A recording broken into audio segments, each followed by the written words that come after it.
I was looking around the internet and came across the images of the 1893 Chicago World Exposition. And it blew my mind because it looked like ancient Rome in the middle of downtown Chicago.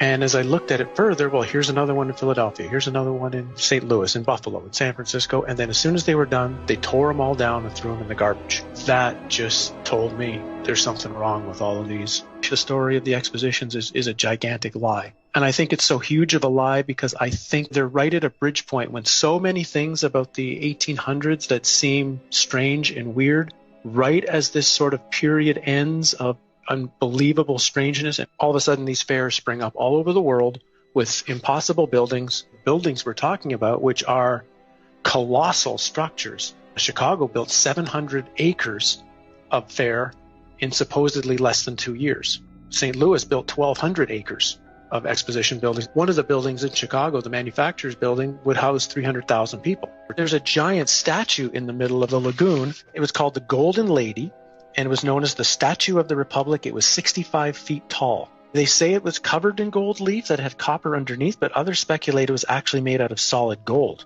So you're talking 65-foot high, potentially solid gold statue. We're talking giant structures and looking like ancient Rome with towers and domes and columns and the most fine, ornate pieces to them in these record, unbelievable times. Then as soon as they're done, chuck them in the garbage. Like Jackson Park is a swamp.